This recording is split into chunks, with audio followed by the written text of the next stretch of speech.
No, it's not easy being married. We haven't got much of a sex life nowadays. In fact, we just lie in bed and fart at each other. Think about it.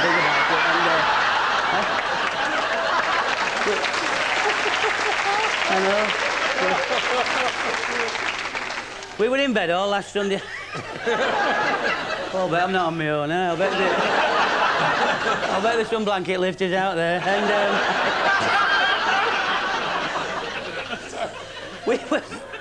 we were in bed all last Sunday afternoon. We were doing it plumber's position, and they call it the plumber because you stop in all day and nobody comes. And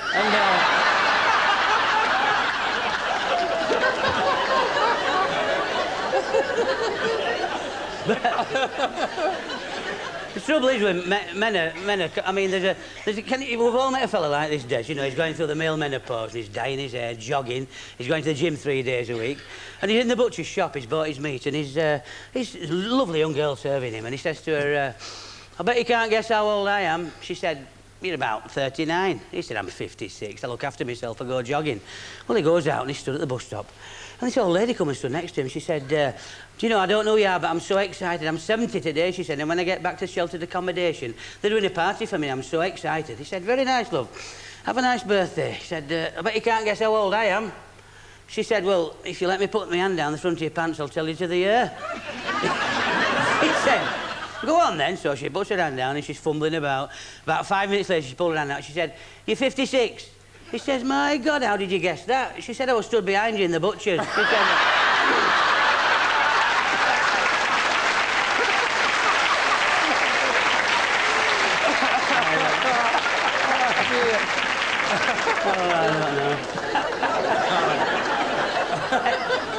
it's not bad, is it? And no, you know, when I met my wife, she was a secretary, you know, and then she married me, and now she's a treasurer. And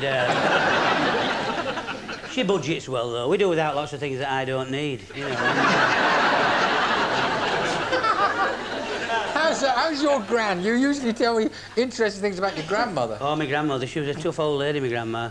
She was one of the women who got the vote, you know, with Emily Plankhurst. And, hey, she was a suffering get, my grandma. She was one of the... But she had to be strong, because my granddad was doolally, you know, and... as we say in Yorkshire, he was limp under the cap, and... He was a nice man, my granddad. He died in his sleep at a Max Bygraves concert, you know, and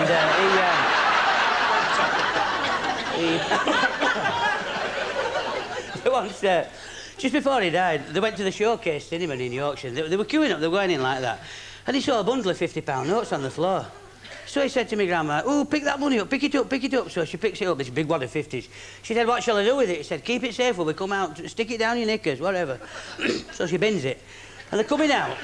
He said to her, come on then, give us that money. She went, oh, it's gone. He said, how do you mean it's gone? She said, it must have been that fella that was sat next to me. He said, what did you let him do that for? She said, well, I didn't know he were a thief. Did I? She said, yeah, I don't know. You've always got these wonderful jokes. I mean, I've been around, but you've always got these jokes which are, you know... I like gags. People don't tell gags anymore, do they? No, good jokes like that are great. I mean, there's a fella coming through the checkout at Tesco's, and he's got one potato. There's Tesco's. Tesco's in. Are they in? Oh, right. Anyway, this fella's going through Sainsbury's checkout, and he's got one potato, one banana, one tomato, one apple, one orange, a small tea cake, a small tin of beans, and a small tin of peas. And the girl's pulling through, she goes, beep, beep. She said, I bet you live on your own, don't you? He said, that's very observant, love. Is that because I'm buying small quantities? She said, no, it's because you're an ugly pig. She said,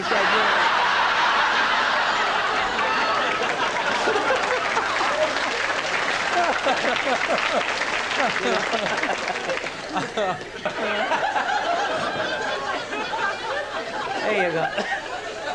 Wonderful. It's a ripper, isn't it, I know? You want to tell the tattoo joke? I know we probably won't be able to run this one, but tell them the... Any jokes you like. So this, hey, you lovely Crown. Can I be honest? I'm getting on my own nerves a bit now. And, This young lady, she goes in the tattoo parlour and she says to the fella, now, I'm getting married next Saturday, she said, and I want to surprise my husband-to-be. She said, he's really into tattoos, and I just want you to tattoo a little butterfly on each cheek of my bottom as a surprise. He said, butterflies? I wouldn't even attempt it, my love. He said, they're the most difficult thing to tattoo. He said, you can't cover them up if you make a mistake. He said, I'll do your bees. He said, I'm world famous for my bees, by the way. I'm the world leader, but I won't do your butterflies. She said, well, he said, I'll do your bees, but she said, all right, then, I'll have 2 bees, so he tattoos on each cheek of her bottom. Anyway, on the wedding night, I'll stand up for this. She comes out of the bathroom like that, and she went to her husband, what do you think of this, then? He said, who the hell's Bob? He said...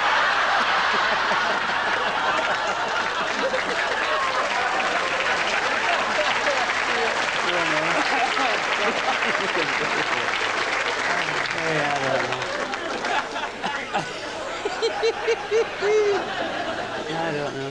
I tell you what I wasn't aware of. You got any more before we get on? The thing is, yeah, I've got hundreds of them, and I just can't think of them. And no, you see, I told you when I met my wife, she was a secretary, and I told you that, didn't you? Well, you see, I've started shopping at these second shops, you know, now. Not second-hand, but you know the garments are not quite perfect, right? Well, hey, I bought a designer jacket last week, £20.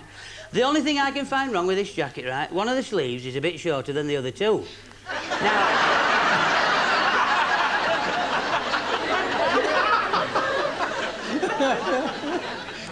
So anyway, so this fella picks the phone up and this voice went, hello, is that 777-7777? He said, yeah. He said, would you ring 999 and tell them I've got my finger stuck in 7? He went,